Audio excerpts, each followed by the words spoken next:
Human Rights Watch ሰሜን ኢትዮጵያ ውስጥ እየተካሄደ ባለው ጦርነት በትግራይ በአማራና በአፋር ክልሎች ውስጥ ወቅታዊ መረጃ መሰብሰብ መቸገሩን የአፍሪካ ቀንድ ዳይሬክተሯ ለቲሻ ቤደር በቅርቡ ከቪኦኤ ጋር ባደረጉት ቃለ ምልልስ ገልጸው ነበር።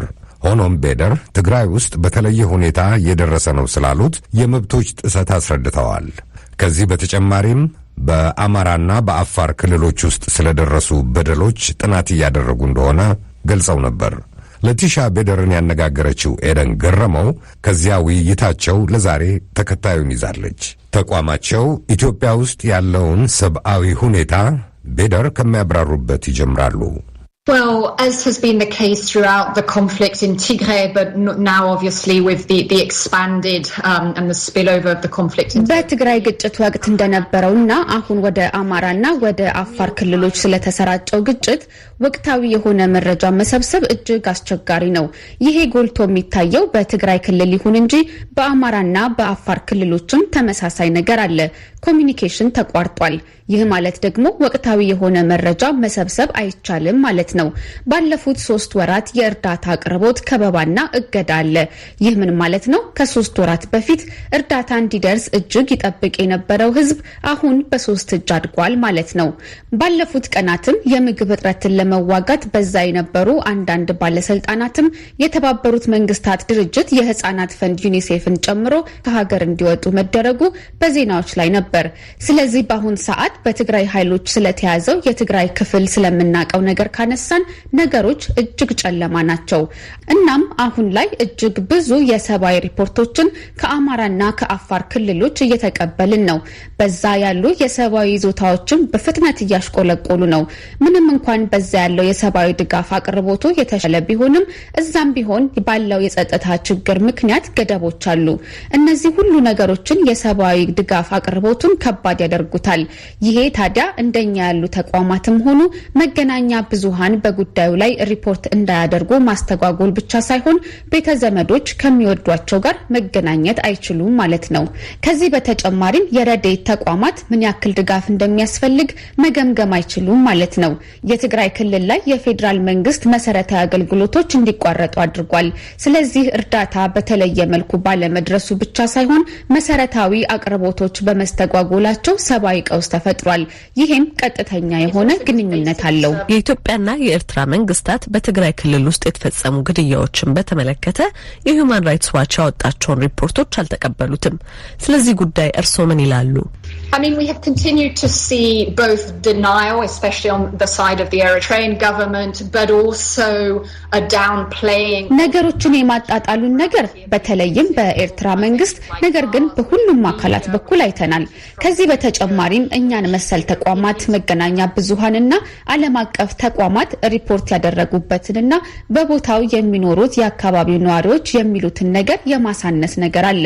ስለዚህ እኛም በእነዚህ ቦታዎች ላይ መረጃዎችን ለማቆየትና መሰረታዊ የሆኑ መረጃዎች መጠበቃቸውን ለማረጋገጥ እንዲሁም ለወደፊቱ እውነቱ መነገሩን ለማረጋገጥ ገለልተኛ በሆነ አካል ምርመራ እንዲደረግ ጥሪ ያቀረብን ነው። ስለኛ ሪፖርቶች ካነሳን እኛ በቀጥታ የትግራይ ክልል መድረስ የቻልንበት ሁኔታ የለም። ለ10 ዓመታት ኢትዮጵያ ውስጥ ስንሰራ ነበር። ጥናቶችን ከርቀት የመስራት ሁኔታ ኢህአዴግ ስልጣን ላይ በነበረበት ጊዜም የነበረ ነው። ስለዚህ ይሄ ለኛ ምንም አዲስ ነገር አይደለም። ያኔም ኢትዮጵያ ውስጥ መረጃ የሚገኝበት መንገድ አልነበረም። ይሄ ለአመታት በኢትዮጵያ ስንሰራ የነበረበት መንገድ ነው። አሁን ላይ ያለው የኮሚኒኬሽን መዘጋት ግን ሁኔታውን ከባድ አድርጎታል። ይሄም ጥናቶቻችን ረጅም ጊዜ እንዲወስዱ አድርጓል። ነገር ግን የመንግስትን ማጣጣል ካነሳን ያገኘናቸው ውጤቶችን የመረጃ ዘይቤያችንንና ደረጃችንን ምን ጊዜም ቢሆን አይለውጥም። We will still stand by our methodology, our standards do not shift. በሌላ በኩል የትግራይ ተወላጆች በብሔራቸው የተነሳ እየተመረጡ መጉላላት እንደሚደርስባቸው ይናገራሉ። በዚህ ጉዳይ ላይስ ምን ይላሉ? Yeah, so I mean already when the conflict broke out in November and December, we had begun to see trends around arbitrary arrests. ግጭቱ በህዳርና በታህሳስ ሲጀምር እኛም የትግራይ ብሔር ተወላጆችን በጅምላ ማሰር በአዲስ አበባ ማየት ጀምረን ነበር። ይሄ ሁኔታ በሐምሌ ላይ ተባብሶ ነበር። ከዛ ደግሞ መስከረም መጨረሻም ላይ ተባብሷል። በቅርብ ጊዜዎቹ እስሮች ላይ በጣም የሚያሰጋው በመጀመሪያዎቹ ጥቂት ቀናት ሰዎች ቤተሰቦቻቸው የት እንዳሉ ያውቁ ያውቁ ነበር። ነገር ግን አሁን ላይ በፍጥነት መጥፋት ጀምረዋል። ስለዚህ ለመንግስት ጥሪ የምናደርገው ቢያንስ በትንሹ ለዘመዶች የታሰሩት ግለሰቦች ያሉበትን እንዲያሳውቅና የሚገናኙበትን ሁኔታ እንዲያመቻች ነው። ሁላችንም እንደምናውቀው በኢትዮጵያ እስረኛ ቤተሰቦቹን ማየት ከምግብ ጋር ይያያዛል። በመላው ሀገሪቱ የሚገኙ እስረኞች ቤተዘመድ ልብስና ምግብ እንደሚያመጣላቸው ይጠብቃሉ። ስለዚህ ይሄ በብዙ መልኩ የመብት ጥያቄ ነው። በሐምሌ ወር ላይ በመጠጥ ቤቶች ውስጥና የቡና መሸጫዎች የትግርኛ ሙዚቃዎች ሲጫወቱ ተመርጠው ታስረዋል። በተጨማሪም ከጎዳና ላይ በሰፊው ሲታሰሩ ነበር። ይሄ ከትላልቅ ሆቴሎች እስከ ትናንሽ ንግድ ቤቶች ያሉ ሰዎችን ከማሰር ጋር አብሮ ጎን ለጎን የተካሄደ ነው። ይሄ በራሱ ባልታሰሩትም ሰዎች የሚወዷቸው እንደዛ ሲሆኑ ማየቱ ጫና አሳድሯል። በሌላ በኩል ደግሞ የኢትዮጵያ ፖለቲካ ተንታኞችና የመንግስት ደጋፊዎች የሂውማን ራይትስ ዋች ሪፖርቶች ወደ አንድ ጎን ያደሉና በአማራና በአፋር ክልሎች ላይ የሚፈጸሙ በደሎችን ቸል ያሉ ናቸው ይሏቸዋል። ለዚህ ደግሞ ለአብነት በአፋር በጋሊኮማ 240 የሚሆኑ ዜጎች በህወሓት ኃይሎች መገደላቸው ተነስቷል። በአማራና በቆቦ ከተማም 600 የሚሆኑ ሰዎች ሞተዋል። ይህንን በመሳሰሉ ክሶች ላይ ያላችሁ ምላሽ ምን ይመስላል?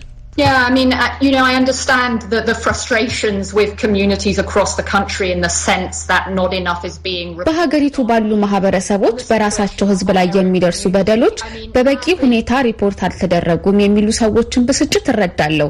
በትግራይ ላይ የወጣውን ሪፖርት ካነሳን ይህን መሰል ሀሳብ የሚያነሱ ሰዎች ምን ያክል ጊዜ እንደወሰደብን ማየት ይችላሉ። ለምሳሌ የአክሱም ሪፖርት ጉዳዩ ከተፈጸመ ከወራት በኋላ የወጣ ነው። በአማራና በአፋር ክልል የተፈጸሙት ነገሮች እየመረመርን ሲሆን ነገር ግን ጊዜ ይወስዳል። ሰዎች እየተፈናቀሉ ነው። ኮሚኒኬሽንም በተደጋጋሚ በተለያዩ ቦታዎች ላይ ስለሚገደብ እንዳልኩት ጊዜ ይፈጃል። እኛ ደግሞ ዋናው ዓላማችን እስከተቻለ ድረስ ምስክሮችን ማናገር ነው። በእርግጠኝነት በእንደነዚህ አይነት ጊዜያቶች ምስክሮችን ማዋራት ከባድ ነው። ይሄ በሁሉም ቦታ ነው። እኛ ደግሞ የምናወጣው ጥናት ላይ እርግጠኞች መሆን እንፈልጋለን። እንዳልኩት ስራ የምንሰራበት መርህ ከአንድ ማህበረሰብ ወደ ሌላ ማህበረሰብ ወይም ከቦታ ወደ ቦታ አይለያይም። ሁሌም አንድ አይነት ነገር ግን እንደምታውቂው በሁሉም ወገኖች ላይ የሚፈጸሙ በደሎች ላይ መረጃዎችን መያዛችንን እርግጠኛ እየሆንን ነው። ነገር ግን በዚህ ሁኔታ ውስጥ በጣም ከባድና ጊዜ የሚፈጅ ነገር ነው። እርስዎ እንግዲህ ሪፖርት ለማውጣት ጊዜ እንደሚፈጅ ተናግረዋል። የአማራ ፓርቲዎችና የአማራ ብሔር ተወላጆች ደግሞ ሂውማን ራይትስ ዋች በህወሓት እንደተደራጁ በሚነገረው ሳምራ በተሰኙ የወጣት ቡድኖች ማይካድራ ላይ ለተፈጸመው ጭፍጨፋ ላይ ወገንተኝነት አሳይቷል ይላሉ። በቅርቡ ደግሞ በደብረ ታቦር ዳባት ወረዳ ጭና ላይም 200 ሰዎች ሞተዋል። ምንም እንኳን የአንዳንዶቹ ጊዜው ቢረዝምም ሂውማን ራይትስ ዋች ግን ትኩረት አልሰጠንም ይላሉ። የእርሱ አስተያየት ምንድን ነው? Yeah, I mean, I think, the reason why a lot of our reporting over the last 11 months have been ባለፉት 11 ወራት ሪፖርቶቻችን በትግራይ ላይ ያተኮሩት በዛ እየተፈጸመ ያለው በደል ከባድ ስለሆነ ነው። እያወራን ያለነው ሆነ ተብሎ በሰላማዊ ሰዎች ስለተፈጸሙ የጦር ወንጀሎች ነው። አንቺ የጠራሻቸው ደግሞ ባለፉት 2 ወራት የተፈጸሙ ወንጀሎች ናቸው። እንዳልኩት እነዚህ ጥናቶች ጊዜ ይወስዳሉ። የሰዎችን መሰላቸት እረዳለሁ። ነገር ግን እንዳልኩት ጠንካራ በደሎች የተፈጸሙባቸውን ሁኔታዎች ላይ ነው የምናተኩረው። በአማራ ክልል የተፈጸሙትንም እያጠናን ነው። ይህን ማድረጋችንንም እንቀጥላለን። እኛ እንደ ተቋምም በቂ መረጃ መያዝ በመሳሰሉ መርሆች እንመራለን። በእርግጥ ማይካድራንም አንስቼ ነበር። እሱ እንግዲህ ከተፈጸመ ረዘም ያለ ጊዜ ነው ያለው። እርሱ ደግሞ ስለ ተቋማዊ መርሆች አንስቷል። እነዚህ ሰዎች ደግሞ እነዚህ መርሆች በሂውማን ራይትስ ዋች በእኩል ሁኔታ እየተከበሩ አይደሉም ሲሉ ነው የሚከሱት። እዚህ ላይ የሚሉት ነገር አለ? Yes, we have continued to investigate events in Maikadra. በማይካድራ የተፈጸመውን መመርመራችንን እንቀጥላለን። እሺ፣ ወደ ትግራይ ክልል ስለሚያልፈው የሰብአዊ ድጋፍ ደግሞ እናንሳ።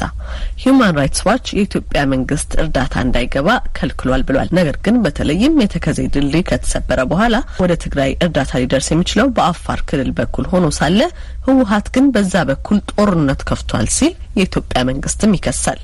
በቅርቡ ደግሞ የተባበሩት መንግስታት ድርጅት በመቶዎች የሚቆጠሩ መኪናዎችን ወደ ትግራይ ክልል ከገቡ በኋላ አለመመለሳቸውንና ይሄም የሰብአዊ ድጋፉን እንደሚያስተጓጉሉ አስታውቋል። በዚህ ላይ የሂውማን ራይትስ ዋች አቋም ምንድን ነው? Yeah, I mean, I think it's important to look at individual incidents. The UN has ነገሮችን በነጠላ ማየት ያስፈልጋል።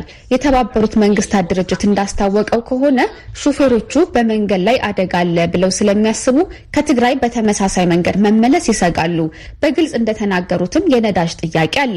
በትግራይ በቂ የሆነ ነዳጅ የለም። እንዳሉት ከሆነ በጣም ጥቂት ነዳጅ የጫኑ መኪናዎች ብቻ ናቸው የሚገቡት። ይሄ ጥያቄ ለተባበሩት መንግስታት ድርጅት ነው የሚገባው፣ ምክንያቱም እነሱ ናቸው ዕለት ተዕለት በጉዳዩ ላይ እየሰሩ ያሉት። ስለዚህ ትናንሽ ነገሮች ላይ ከማተኮር ይልቅ ትልቁ ነገር ላይ ማየት ይሻላል። የሰብአዊ ቀውሱ 3 ወር ሆኖታል። ከ3 ወራት በፊት የተባበሩት መንግስታት ድርጅት 1/3 የሚሆነው ህዝብ እየተራበ ነው ብሏል። ይህንን ማስመር ያስፈልጋል። እነዚህ አሃዞች የሰብአዊ ድጋፉ ይጨምራል በሚል የተሰሩ ነበሩ። መንግስት እርዳታ እንዲገባ እየፈቀድን ነው ካለ ማለት ነው። ትልቁ ገደብ የአገልግሎት ገደብ ነው።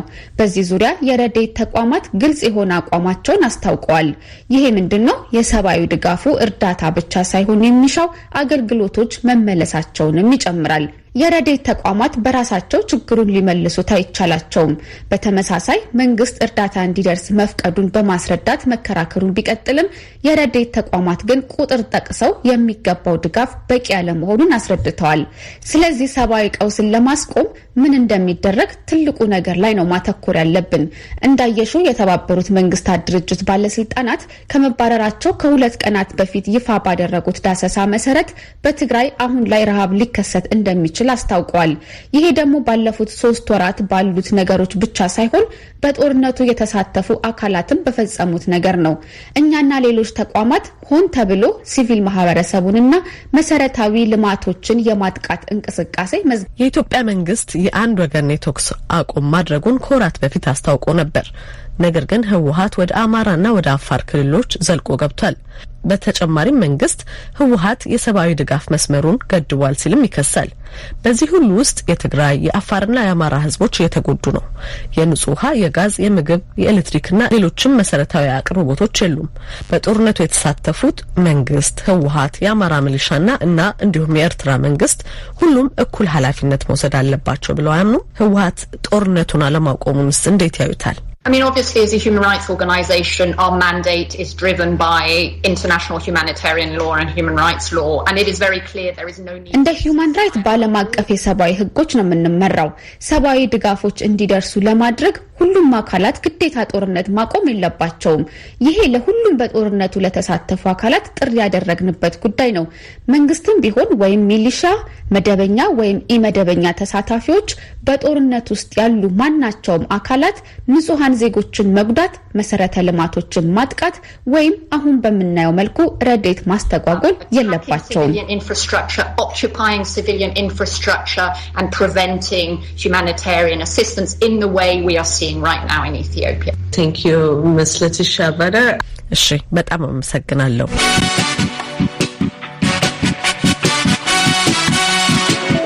እንግዳችንን ላመስግንና የኢትዮጵያን መንግስት ምስረታ አስመልክተው በወዲያኛው ሳምንት አስተያየታቸውን አካፍለውን ወደ ነበረው የአዲስ አበባ ዩኒቨርሲቲ የሕግ መምህር ቃለ ምልልስ ልውሰዳችሁ። ጠቅላይ ሚኒስትር አብይ አህመድ በምርጫ ባገኙት ድምፅ በስልጣኑ መቀጠላቸው ቅቡልነታቸውን ያረጋገጡበት ነው ሲሉ የአሜሪካ ድምፅ ያነጋገራቸው የአዲስ አበባ ዩኒቨርሲቲ የሕግ ትምህርት ቤት መምህር ዶክተር መሰንበት አሰፋ ተናግረዋል። የሀገሪቱን ችግሮች ለመፍታት አጋጣሚው ለጠቅላይ ሚኒስትሩ የበለጠ አቅም ይሰጣቸዋል ብለዋል ዶክተር መሰንበት። እስክንድር ፍሬው ከዶክተር መሰንበት አሰፋ ጋር ያደረገውን ቃለ ምልልስ ቀንጭበን አሰምተናችሁ የነበረ ሲሆን ሙሉ እንደሚከተለው ይቀርባል። በጣም አመሰግናለሁ ስለ ጊዜዎት። ዶክተር መሰንበት አሰፋ በአዲስ አበባ ዩኒቨርሲቲ የሕግ ትምህርት ቤት መምህርና የኢትዮጵያ ጉዳዮች ተንታኝ። የዲሞክራሲያዊ ተቋማትን ከመገንባት አንጻር ዶክተር መሰንበት እንግዲህ ባለፉት 3 ዓመታት የተለያዩ የማሻሻያ እርምጃዎች ሲወሰዱ ነበረ። ምርጫ ቦርድና የኢትዮጵያ ሰብአዊ መብት ኮሚሽንን የመሳሰሉ ተቋማት የዛ የማሻሻያ ሂደት ውጤቶች እንደሆኑ የሚናገሩ አሉ። ያ ሂደት አሁን በምን መንገድ ነው መቀጠል ያለበት? በሚቀጥሉት 5 ዓመታት በተለይ እንግዲህ የዲሞክራሲያዊ ተቋማትን ከመገንባት አንጻር ምን አይነት ስራዎች መሰራት አለባቸው ብላ? ምንም ጥያቄ የለውም። ተቋማት መሪዎች በጣም ኢምፖርታንት ናቸው።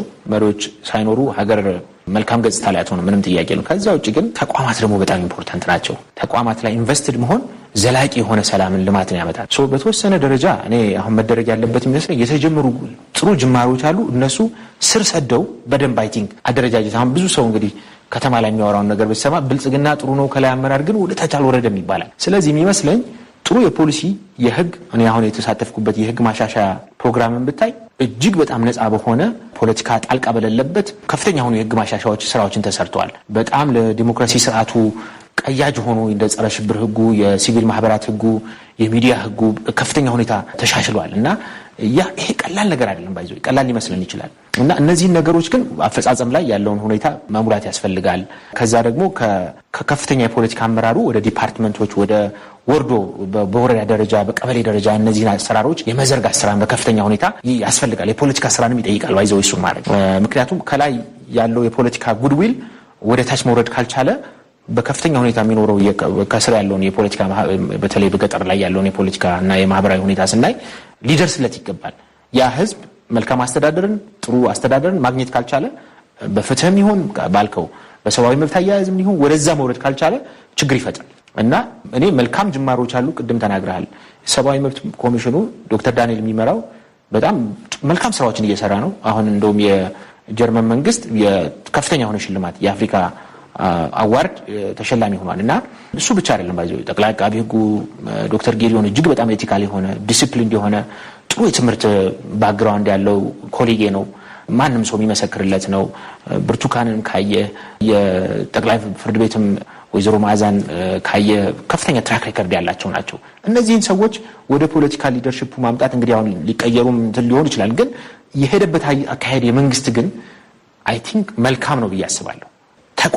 ተቋማት ብቻቸውን አይሰሩም፣ ሰዎች ነው የሚመሯቸው እና እነዚህን ተቋማት የሚመሩ ሰዎች ብቃት ያላቸው የትምህርት ደረጃቸው የተሻለ ስነ ምግባራቸው የተሻለ ሰዎች ናቸው የምናወራው እና የተቋም ግንባታ ግን ከፍተኛ ርብርብ ይጠይቃል።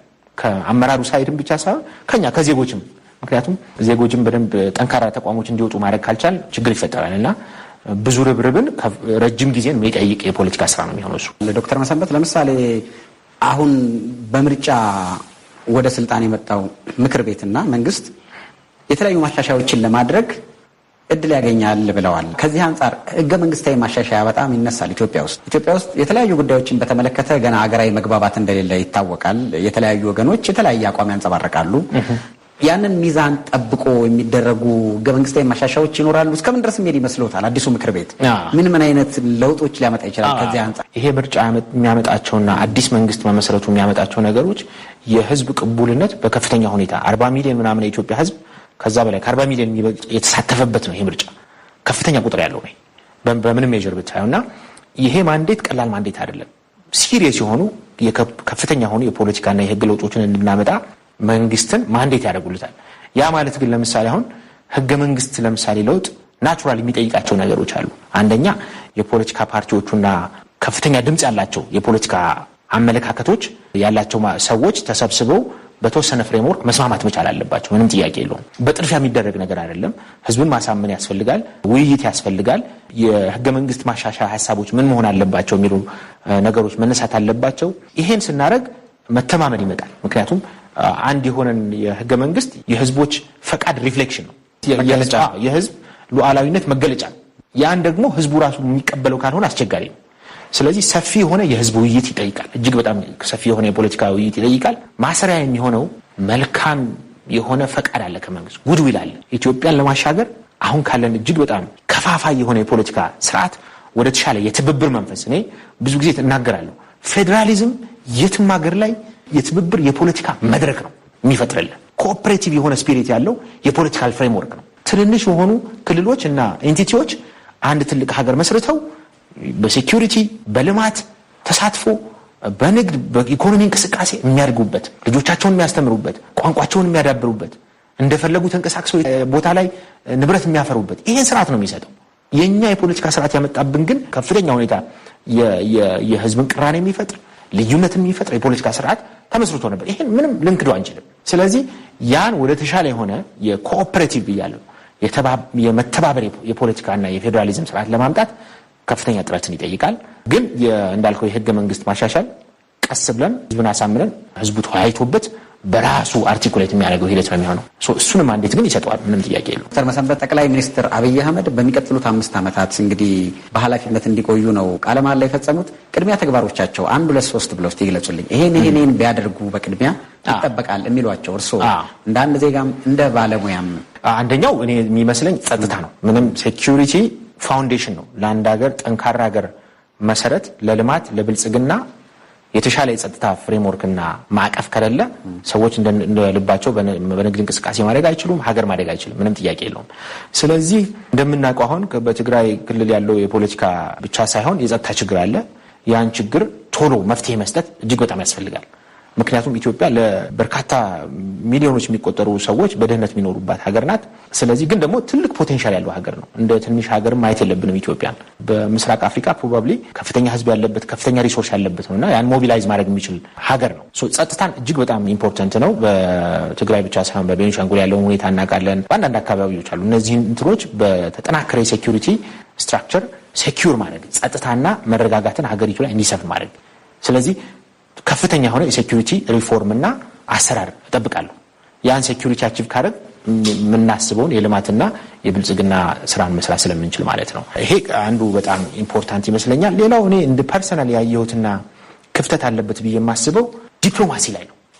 ዲፕሎማሲ ላይ ባለስልጣኖቻችን ራሱ ሄደው በደንብ አርቲኩሌት አድርገው የኢትዮጵያን የፖለቲካ ፖዚሽን የመግለጽ የማሳወቅ ስራ በደንብ ሰርቷል ብዬ አላስብም። ስለዚህ የዲፕሎማሲ ላይ ውጭ ጉዳይ አስተባብሮ የተሻለ ዲፕሎማሲ መስራት። ሌላው ኢኮኖሚ ነው፣ ምንም ጥያቄ የለውም። ኢኮኖሚው አሁን ባለው ሁኔታ ጫናው በጣም ከፍተኛ ነው። ምክንያቱም ኮቪድም አለ ማወቅ ያለብን ከሴኩሪቲ ችግሩ ጋር በተጨማሪ ማለት ነውና የኢኮኖሚክ ሪካቨሪ ፕሮግራም ያስፈልጋል፣ ምንም ጥያቄ የለውም። አሁን ካለን ኢኮኖሚው እንዲያንሰራራ የማድረግና የማነቃቃት ኢኮኖሚክ ፓኬጆች ያስፈልጋሉ። ያ እንዴት ይሆናል? ኦፍ ኮርስ የኢኮኖሚስቶች ራሱ የሚጠበቡበትና የሚሰሩበት ነገር ሊሆን ይችላል። ግን ኢኮኖሚው በላሸቀ ቁጥር ከፍተኛ ችግር ያመጣብናል እና ኢኮኖሚው ላይ በተለይ አሁን ካለን ስሎ የሆነ ኢኮኖሚክ ሂደት ሪካቨር የምናደርግበት እና የኢኮኖሚ እንቅስቃሴው በደንብ ኤክስፖርቱ ሌላውም የሚነቃቃበትን የኢኮኖሚ ፓኬጅ ወዲያውኑ አይ ቲንክ ማድረግ ያለባቸው ይመስለኛል። ሌላው የፖለቲካ ሂደቱ ላይ ማሻሻል፣ የዲሞክራሲ ሂደቱ እነዚህ ጊዜ የሚፈልጉ ናቸው ብዬ አስባለሁ። ዶክተር መሰንበት አሰፋ በአዲስ አበባ ዩኒቨርሲቲ የሕግ ትምህርት ቤት መምህር እንደዚሁም የኢትዮጵያ ጉዳዮች ተንታኝ፣ በጣም አመሰግናለሁ። በአሜሪካ ድምጽ ሬዲዮ አድማጮች፣ ተመልካቾች እና ተከታታዮች ስም አመሰግናለሁ። እጅግ በጣም አመሰግናለሁ እስክንድር።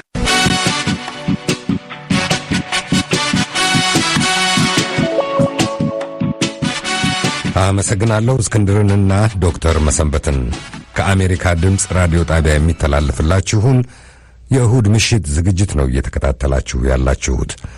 ዝግጅቶቻችንን በዌብሳይታችን amharic.voanews.com እንዲሁም በፌስቡክ፣ በትዊተር፣ በኢንስታግራም፣ በዩቲዩብ @VOA አምሃሪክ ብላችሁ ማግኘት ትችላላችሁ። አየር ላይ በአጭር ሞገድ በ19ና በ25 ሜትር ባንድ እንዲሁም በኢትዮሳት ቪኦኤ ኢትዮጵያ ቻናል 57 ዲግሪስ ዌስት ላይ ነው የምንገኘው። ወደ ተከታዩ ቅንብር እንሸጋገር።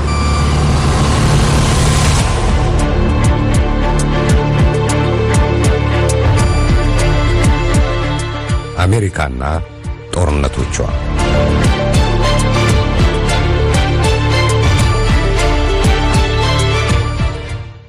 ጦርነት የሁከቶች ሁሉ እናት ሁከት ነው። ያልታወቀ ተናጋሪ። ሰላም ከሌለን ምክንያቱ አንዳችን የሌላችን መሆናችንን መርሳታችን ነው። ማደር ቴሬሳ። ጦርነት ሁሉ ሰው የሚያስብ እንስሳ መሆኑ የመጥፋቱ ምልክት ነው።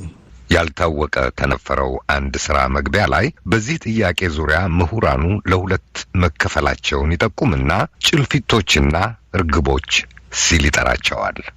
ምድቦቻቸውን በቅሪተ አካላትና ስር ወታሪክ ላይ የተመሰረቱ ጥልቅ ምርምሮች እንደሚጠቁሙት በጽሑፉ አባባል በባህላዊ ሁኔታዎች ምክንያት የተነሳሱ የወል መጠፋፋት፣ መገዳደል ምልክቶች የታዩት ባለፉት 12000 ዓመታት ውስጥ ነው። በእነዚህ ዘመናት ውስጥ ጦርነት የሰው ልጅ ተፈጥሮ እስኪመስል ታሪኩ የጦርነቶችና እያሸተቱ እየተጠራሩ የመተራረድ የመጨራረስ ሆኗል። ከጎሳ ግጭቶች እስከ ሃይማኖት፣ ከግጦሽና ከድንበር እስከ ሀገሮች፣ ከሀገሮች እስከ ዓለም ትርምስ የሰው ልጅ ታሪክ የጦርነቶች ታሪክ ነው።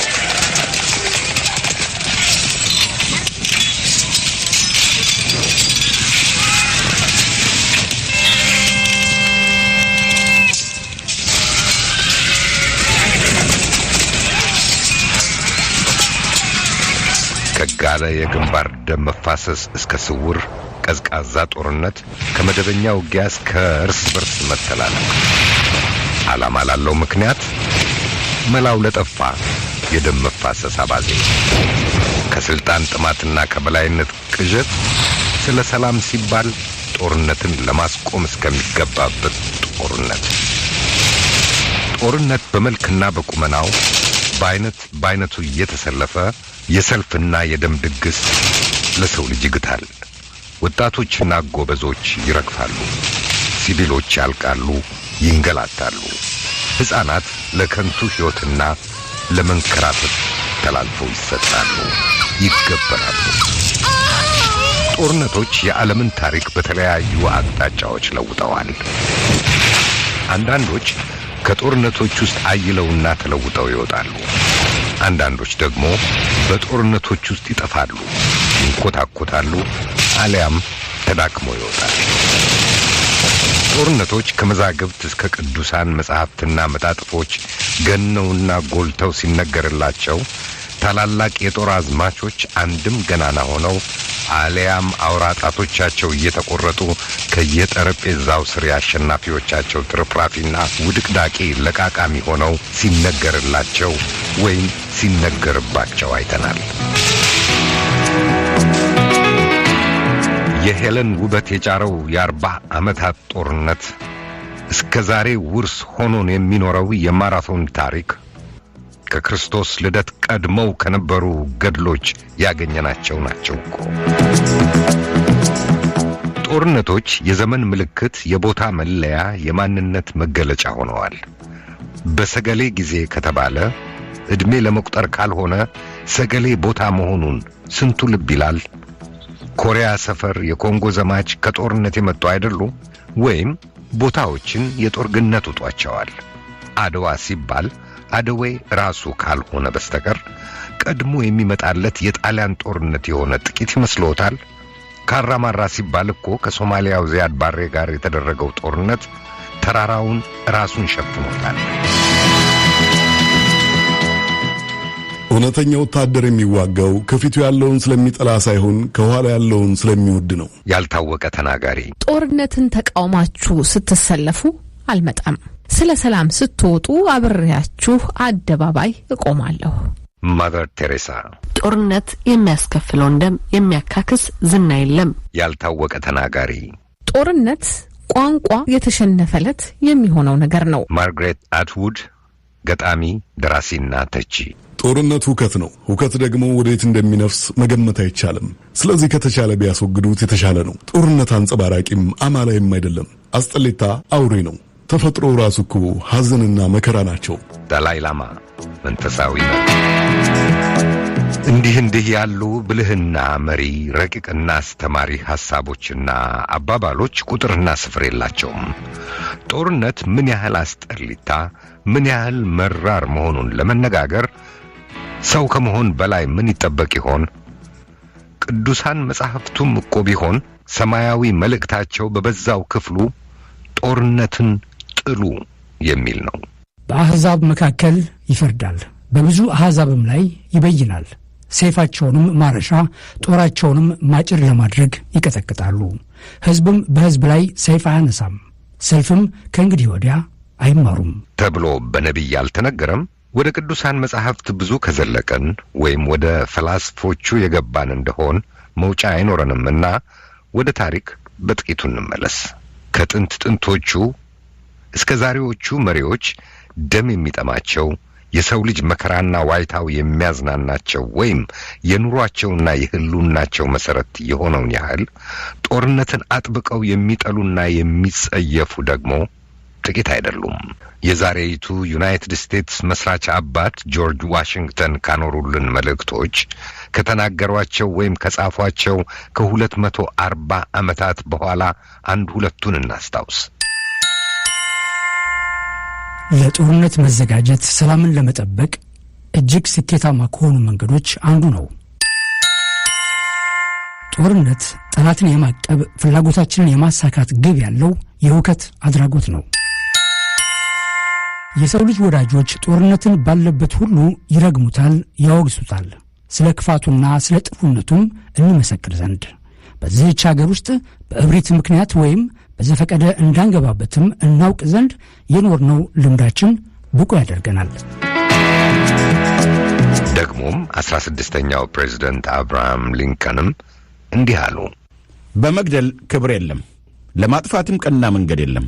በጦርነት ውስጥ አንዳችም በጎ ዜና የለም ከመቆሙ ወሬ በቀር። አሜሪካና ጦርነቶቿ። ዩናይትድ ስቴትስ የዛሬዋ ምሉእ ሀገር ሆና ከመፈጠሯ በፊት ከነበሩ ዓመታት አንስቶ የዚህች ሀገር ታሪክ ከጦርነቶች ጋር የተያያዘ ነው። ከ1775 እስከ 1783 ዓመተ ምህረት በአውሮፓ የዘመን አቆጣጠር ከተካሄደው የአሜሪካ አብዮት ጦርነት እስከ ሰሞኑ ለ20 ዓመታት የተጓተተ የአፍጋኒስታን ጦርነት ከመቶ ያላነሱ ለተራዘሙ ዓመታት የዘለቁና ለአጭር ጊዜ የተካሄዱ ውጊያዎችና ጦርነቶችን አስተናግዳለች ወይም ተሳትፋባቸዋለች። በእነዚህ ውጊያዎች ውስጥ አሜሪካ በቁጥር የማይነገር ሀብት ወድሞባታል። እጅግ ውድ የሆነውና የማይተካው የሰው ሕይወትና ደህንነት ግን ከሁሉም በላይ ነው።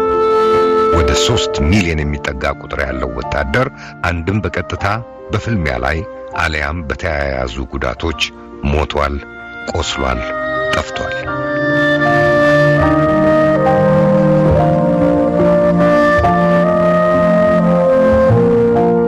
የአሜሪካ የራሷና ከተሳተፈችባቸው የዓለም ጦርነቶች ብዙዎቹ አንድም የራሷን አንድም የዓለምን ገጽታ የታሪክን አቅጣጫ እስከ ወዲያኛው ለውጠዋል።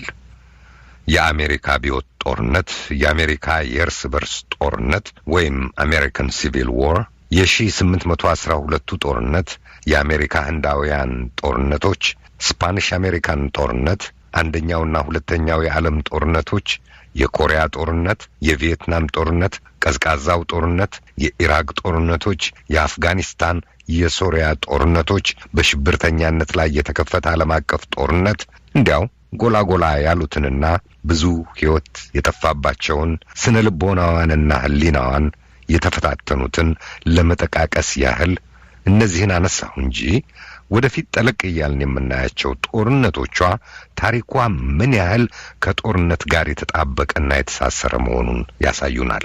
አሜሪካ ለጦር ስትሰናዳ ወይም ስትዘምት የሚነሳው ንግግር ብዙ ነው፣ በድጋፉም በተቃውሞውም። ከቅርብ ጊዜ ትውስታ አንድ ሁለቱን ካነሳን የቪየትናምና የኢራቅ ጦርነቶች እስከ ዛሬ የዘለቁ ጠባሳዎችን የጣሉ ብዙ መፋተግ የነበረባቸው ናቸው።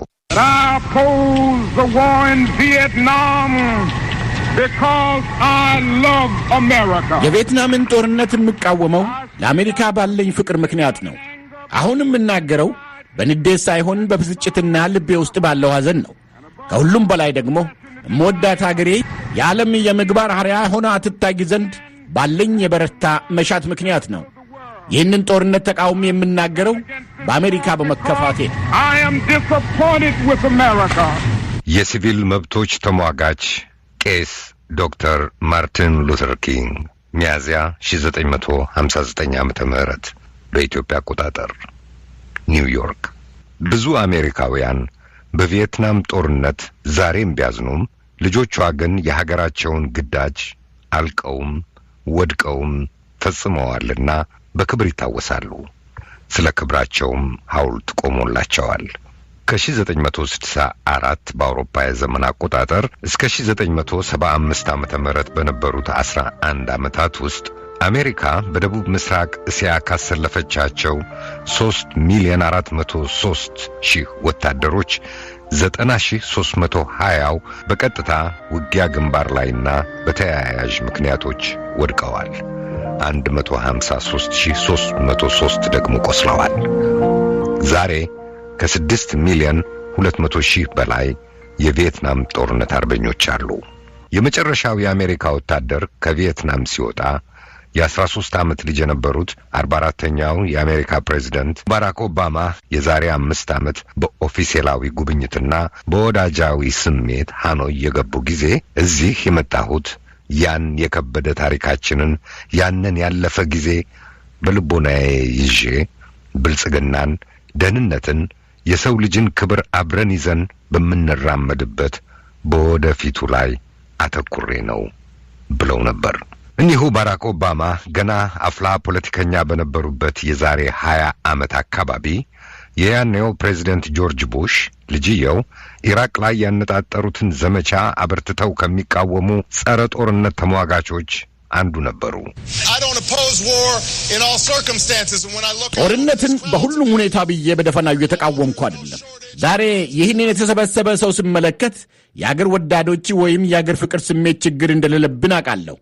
እኔም የምቃወመው የተረገመ ወይም ትርጉም የለሽ ጦርነትን ነው። ሆኖም ግን ኃይሉ የጦር ኃይሎቹ ጠቅላይ አዛዥ ስልጣኑም እንዲሁ በሙግትና በመፋተግ የሚኖረው የተወካዮች ምክር ቤቱ ነውና ጦርነቱ ከመካሄድ አልቆመም። ከመጋቢት 11 1995 ዓመተ ምህረት በኢትዮጵያ የዘመን አቆጣጠር እስከ ታህሳስ 9 2004 ዓመተ ምህረት ለ8 ዓመታት ከ9 ወር የተካሄደው ጦርነት ሲያበቃ 4507 ልጆቿን አጣለች። 32292 ቆስለውባታል። ዩናይትድ ስቴትስ አሜሪካ ዛሬም ጦርነት ላይ ነች። ዓለም አቀፍ ጸረ ሽብር ጦርነት። ጦርነቶቹ ላለፉት 250 ዓመታት መልካቸውንና ቦታቸውን እየቀያየሩ ተካሂደዋል። በምንም ሁኔታ ይካሄዱ በምን ውጤታቸው ምንም ይሁን ምን አሜሪካ እነሆ በልጆቿ ሕይወት ገና ታፍራና ተከብራ የነጻዎች ሀገር የጀግኖች መኖሪያ ሆና ቀጥላለች።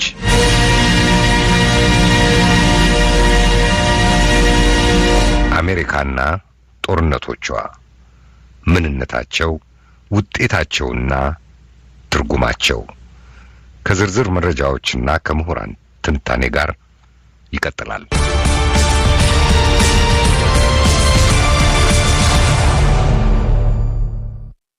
ልጅ በዕድሉ አይደግ የተከታዩ ዘገባ ርዕስ ነው።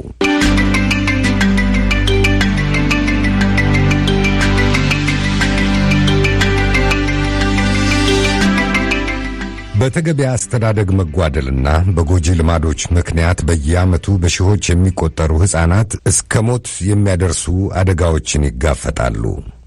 ይህንን ለትውልድ የሚተርፍ ጉዳት ለማስቀረት ወጣቱ የሕፃናት ሐኪም ዶክተር ሄኖክ ዘውዱ የበኩሉን ማበርከት ጀምሯል። ዶክተር ሄኖክ ልጅ በዕድሉ አይደግ በሚል ርዕስ በልጆች ጤናና ሕክምና ላይ የሚያተኩር መጽሐፍ አዘጋጅቶ አውጥቷል። በመጽሐፉና ተያያዥ ጉዳዮች ላይ ሀብታሙ ስዩም ዶክተር ሄኖክን አወያይቷል። ዶክተር ሄኖክ ዘውዱ አስቀድሜ በአድማጮች ስም በእጅጉ አመሰግናለሁ። እኔም ቪኦኤ ጋቢናዎችን አመሰግናለሁ። እንግዲህ የህፃናት ጤናና እድገትን የሚመለከት ልጅ በዕድሉ አይደግ የተሰኘ መጽሐፍ ከሰሞኑ ለአንባቢያን አቅርበሃል። መጽሐፉን ለመጻፍ መነሻ የሆኑ ምክንያቶች ምንድን ናቸው? መጽሐፉን እንግዲህ ለመጻፍ ያነሳሱ ነገሮች በማህበረሰባችን ውስጥ የምናያቸው አንዳንድ ችግሮች ናቸው። ማህበረሰባችን ከጥንት ጀምሮ የሚከተላቸው አንዳንድ በልጅ ላይ ያሉ የልጆችን የወደፊት ህይወት ላይ አሉታዊ ተጽዕኖ የሚያሳድሩ ነገሮችን ስመለከት በስራ ልምዴም አጋጣሚ ወላጆች ከሚያነሱልኝ ነገሮች በመነሳት ነው እንግዲህ ልጅ በዕድሉ አይደግን ለመጻፍ የተነሳሳሁት። በማህበረሰባችን ውስጥ ልጆችን ትልቅ ቦታ ያለመስጠት ነበረ። አሁን መልካም የሆኑ ጅምሮች አሉ። ወጣት ወላጆች ለልጆቻቸው ጤና እድገት ይጨነቃሉ። ነገር ግን የድሮውን ስናስተውል ብዙ ጎጂ ተግባራት በህፃን ላይ ይፈጸሙ ነበር። ለምሳሌ አሁን የቅጣት ባህላችንን ስናይ በቀደሙት ዘመናት ልጆችን ሳማ መለብለብ፣ በርበሬ ማጠን፣ ቁንጥጫ፣ ግርፊያ የበዙ ነገሮች አሉ። እንዲሁም እንጥል ማስቆረጥ አሁን ለምሳሌ ከምናያቸው ጎጂ ተግባራት ናቸው። እነዚህ ነገሮች በሙሉ ወላጆች ልጆቻቸውን በእውቀት ያለማሳደግ ምልክቶች ናቸው ብዬ ስላሰብኩ፣ እንዲሁም ህፃናት በዕድል ማደግ የለባቸውም፣ ወላጆች በእንክብካቤ በፍቅር በእውቀት ሊያሳድጓቸው ይገባል በሚል ነው ልጅ በዕድሉ አይደግን ለመጻፍ የተነሳሳሁት። ዶክተር ሄኖክ ከህፃናት ጤናና እድገት ጋር በተያያዘ ስራ ውስጥ ለዓመታት እንደመቆየትህ የማህበረሰቡን ግንዛቤ ለመረዳት እድሉን ያገኘ ይመስለኛል። ኢትዮጵያን ወላጆች ሳይንሱ የሚደግፈውን የልጆች አስተዳደግ ለመተግበር ምን ያክል ርቀት በአሁኑ ሰዓት እየተራመዱ ይገኛሉ? ምን አይነት ጉዳዮችንስ ማሻሻል አለባቸው? እንግዲህ ኢትዮጵያውያን አሁን ላይ የምናየው የአሁኑ ትውልድ ወላጅ የሆኑት ወጣቶችን ስንመለከት የተሻለ ለልጆቻቸው እንክብካቤ መስጠት የተሻለ ልጆቻቸው የሚያጋጥሟቸውን ነገሮች መረዳትና የልጆቻቸውን የሚያስፈልጋቸውን ነገር ቀድሞ የመረዳት ነገር ይታያል። በወላጆቹ ላይ መሻሻሎች ይታያሉ። አጠቃላይ በህፃናት ጤና በእንክብካቤ ላይ በአሁኑ ዘመን ማለት ነው። ለአንባቢያን ባደረስከው ልጅ በድሎ አይደግ በተሰኘው መጽሐፍ ላይ ያካፈልካቸውን የተወሰኑ ሐሳቦችን እስቲ እንመልከት። ምን አይነት ጉዳዮች ተካተዋል? ምን አይነት ጠቀሜታስ ይሰጣሉ ብለህ ታስባለህ? እንግዲህ ልጅ በድሎ አይደግ መጽሐፍ ሲጀመር ከርዕሱ ብንነሳ ራሱ ይሄ በማህበረሰባችን ውስጥ ከዚህ በፊት የነበረ አባባል አለ።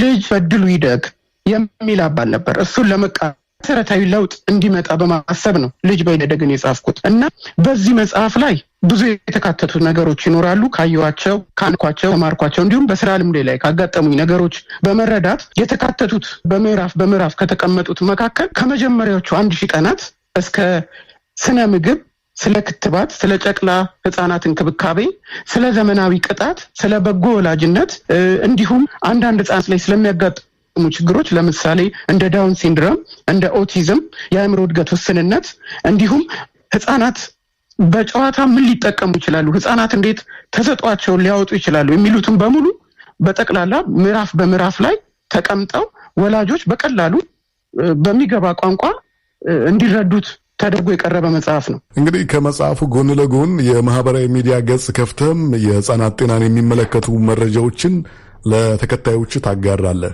ጉዳዩ ግን ለጥቂት ተከታዮች ብቻ ሳይሆን በሺዎች ለሚቆጠሩ ወላጆች ሊዳረስ የሚገባ ይመስለኛል። መሰል የህፃናትን ህይወት መታደግ የሚችሉ መረጃዎችን በስፋት ለማዳረስ የያዝካቸው ተጨማሪ እቅዶች ይኖሩ ይሆን? እንግዲህ አንተ እንዳልከው በማህበራዊ ድረገጽ በፌስቡክ የልጆች ጤናና እድገት የሚል ለወላጆች መረጃ የማቀርብበት ፔጅ አለ፣ ገጽ አለኝ። እዛ ላይ እንግዲህ ውስን የሆኑ ተከታዮቼ እነዚህ መረጃዎች ይደርሷቸዋል፣ ለውጥም ያመጣሉ ብዬ አስባለሁ። ነገር ግን ለህብረተሰቡ ከማዳረስ አንጻር እዚሁ ፌስቡክ ላይ ብቻ ተወስኖ እንዳይቀር ነው በዚህ በመጽሐፍ መልኩ አሳትሜ ወደ ህብረተሰቡ ያበረከትኩት። ወደፊት ይሄ ነገር ተስፋፍቶ ብዙ ማህበረሰብ እንዲለወጥ ብዙ ወላጆች በህፃናቶቻቸው አስተዳደግ ጤና ላይ በጎ የሆነ ተጽዕኖ እንዲፈጥሩ አንዳንድ ያነጋገርኳቸው ዩኒቨርሲቲዎች አሉ፣ ሌሎችም መንግስት ያልሆኑ ድርጅቶች አንደኛ ይህን መጽሐፍ ተደራሽ በማድረግ በየጤና ጣቢያው በየትምህርት ቤቱ ተደራሽ እንዲሆን ማድረግ፣ ባለፈም ደግሞ መድረኮችን በማመቻቸት ለወላጆች ግንዛቤ የሚሰጡ ነገሮችን በማብዛት በማድረግ አቅጃለሁ። ወደፊት እንግዲህ የተሻለ ሰርቼ የተሻለ የህፃናት እድገት የተሻለ የህፃናት ጤናን በኢትዮጵያ ላይ እናያለን ብዬ አስባለሁ። ዶክተር ሄኖክ ከህፃናት ጋር መዋል ህፃናትን ማከም ልዩ ደስታ እንዳለው ይነገራል። እነሱ ተጎድተው ማየት በራሱ ደግሞ የሚፈጥረው ሀዘንም ከፍ ያለ ነው። ከገጠር ሐኪም ቤቶች ብዙ እስከተሟላባቸው የከተማ ሐኪም ቤቶችም ሰርተሃል። ከማትረሳቸው አጋጣሚዎች መካከል አንዱን ለአድማጮች ብታጋራ። እንግዲህ አንዱ ከማረሳው አጋጣሚ በደብረታቦር ሆስፒታል ከ2 ዓመት በላይ በረዳት ፕሮፌሰርነትና በሐኪምነት በማስተማርና በሕክምና አሳልፌያለሁ። እዛ ላይ ከሚያጋጥሙኝ ነገሮችና እንደው ልቤ ውስጥ ከሚቀሩት ነገሮች ወላጆቻቸው መጠነኛ ህመም ያላቸውን ጨቅላ ህጻናት እንጥል አስቆርጠው የበዛ ደም እየፈሰሳቸውና ለኢንፌክሽን ተጋላጭ ሆነው ህይወታቸው ያለፉ ጨቅላ ህጻናትን ሳስብ ብዙ ጊዜ ሀዘን ይሰማኛል። ማረሳቸው እነሱን ነው። ዶክተር ሄኖክ ዘውዱ በእጅጉ አመሰግናለሁ። እንግዲህ በጀመርከው ስራ ውስጥ የበርካታ ህጻናትን ህይወት እንደምታድን በርካታ ወላጆችንም እንደምትደግፍ አምናለሁ። ላጋራሃን ነገር ሁሉ በእጅጉ አመሰግናለሁ። መልካም ምሽት ይሁንልህ። እኔም አመሰግናለሁ። መልካም ምሽት ይሁንላችሁ። ዶክተር ሄኖክ ዘውዱንና ባልደረባይን ሀብታሙ ስዩምን አመሰግናለሁ። ተከታዩ ዘገባ ወደ ኮንጎ ዲሞክራሲያዊት ሪፐብሊክ የቅኝ ዘመን ጣጣ ይወስደናል።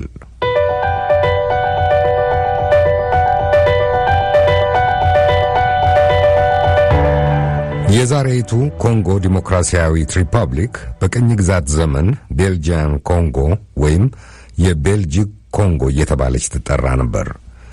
በዚያ ወቅት ቅኝ ገዢ በነበሩ የቤልጂክ ባለስልጣናት በልጅነታችን ተጠልፈን ነበር ያሉ ቅልቅል ዘር ያላቸው 4 ሴቶች የቤልጂየምን መንግስት በሰብዕና ላይ በተፈጸመ ወንጀል ከሰዋል። ይህ ክስ የመጣው ቤልጂክ እጅግ ጭካኔ ከተሞላበት የቅኝ ግዛት ዘመን ታሪኳ ጋር እርቅ ለመፍጠር ጥረት በምታደርግበት ጊዜ መሆኑን ጠቅሶ ሄንሪ ሪጅዌል ያጠናቀረውን ዘገባ ደረጀ ደስታ ያቀርበዋል። ሊያ ታቫሬስ ሙጂንጋ የተወለዱት ዛሬ የኮንጎ ዲሞክራቲክ ሪፐብሊክ ያኔ የቤልጂየም ኮንጎ ውስጥ ነው። አባታቸው የቤልጂየም ነጭ ሲሆኑ እናታቸው የኮንጎ ጥቁር ናቸው። 2 ዓመት በነበሩ ጊዜ አባትየው ወጣ ማለቱን ጠብቀው የቤልጂየም ባለስልጣናት ከቤታቸው ነጥቀው ወሰዷቸው። በወቅቱ ምን እንደተፈጠረ ባለፈው ዓመት ሙጁንጋ ይህን ብለዋል። They took me away from my mother, who was with me at that time, from my parents' home, to put me in a religious... ከቤተሰቦቼ ቤት እያለሁ በጊዜው ከኔ ጋር አብራኝ ከነበረችው ከእናቴ ነጥቀው ወሰዱኝ። ከኔ በፊት የነበሩትን ልጆች እንዳደረጉት ሁሉ እኔንም ካቴንዴ ውስጥ በሚገኘው የካቶሊክ ሚሽን ተቋም ወስደው ከሲስተር ቪንሰንት ደፖል ጋር ጨመሩኝ። ታናሽ ወንድሜ ከኔ በፊት 1 ዓመት ቀድሞን የተጠለፈው። መንግስት ይህን የሚያደርገው በዘር አስተሳሰብ ተነስቶ እንደነበር ተመልክቷል። If a white man or a white woman marries a black man or a black woman, ነጭ ወንድ ወይም ነጭ ሴት ጥቁር ወንድ ወይም ጥቁር ሴት ቢያገቡ እንደ ኃጢያት ነበር የሚቆጠረው። ከዚያ ጋብቻ የሚወለድ ልጅም እንደ ሴተኛ ዳሪ ልጅ ተደርጎ ይወሰዳል። ስለዚህ እኛ የምንጠራው እንደዚያ ተብለን ነው፣ የኃጢያት ልጆች። ሙጁንጋ በምግብ እጥረት መጎዳታቸውንና እስካሁንም በአካላቸውም ሆነ በመንፈሳቸው ላይ ተቀርጾ የቀረ ጠባሳ መኖሩን ይገልጻሉ። በሺዎች የሚቆጠሩ ህጻናት በቤልጂየም ባለስልጣናት ከየቤታቸው ተወስደዋል። የህግ ባለሙያዎች እንደሚሉት እንደ አውሮፓ አቆጣጠር በ1960 ኮንጎ ነጻነቷን ከተቀዳጀች በኋላ ብዙዎቹ የተዘነጉ ሆነዋል። ሙጂንጋ ከ5 ሴቶች አንዷ ናቸው። አሁን ሁሉም በሰባዎቹ ዕድሜ ውስጥ ይገኛሉ። በዚያ ዘመን በህፃናት ላይ ደርሷል የተባለው በደል ደርሶብናል ያሉት አሁን በቤልጂየም መንግስት ላይ ክስ መስርተዋል። እያንዳንዳቸው $55,000 ካሳ ጠይቀዋል። የጠየቁት ገንዘብ ያነሰው ምናልባት በክሱ ሂደት የተረቱ እንደሆነ ከተጠቀሰው ገንዘብ ውስጥ የተወሰነውን ለመንግስት መክፈል ስለሚኖርባቸው መሆኑ ተገልጿል። ያም ሆነ ግን ክሱ ከዚያም የሰፋ ትርጉም ያለው መሆኑን የህግ ጠበቃይቱ ሚሸል ሄርሲች ይናገራሉ። étaient considérés comme une menace. Those of mixed race were seen as a threat to the colony, a threat to the colonial system. ድብልቅ ዘር ያላቸው ለቅኝ ግዛቱ እንደ ስጋት ተደርገው ነበር የሚታዩት። ለቅኝ ግዛቱም ሆነ ለነጭ ዘር የበላይነት ስጋት ናቸው። ስለዚህ ቤልጂየሞች በቅኝ ግዛት ዘመን ዘርግተውት የነበረው ስርዓት ህፃናትን የሚያጠፋ ስርዓት ነበር። የህግ ባለሙያዎች እንደሚሉት የቤልጂየም መንግስት ከተለያዩ ዝርያዎች የተወለዱ ህብረት እንዳይፈጠርና በእድሜ ከገፉ በኋላ ወደ ኋላ እየተመለሱ ሌሎች ጥያቄዎችን እንዳያነሱ ይፈልጋል። ቤልጂየም እንደ አውሮፓ አቆጣጠር በ2019 በአፍሪካ ቅኝ ግዛት ታሪኳ የተከለሱ ህጻናትን እየጠለፈች ማግለሏ ስህተት መሆኑን በማመን ይቅርታ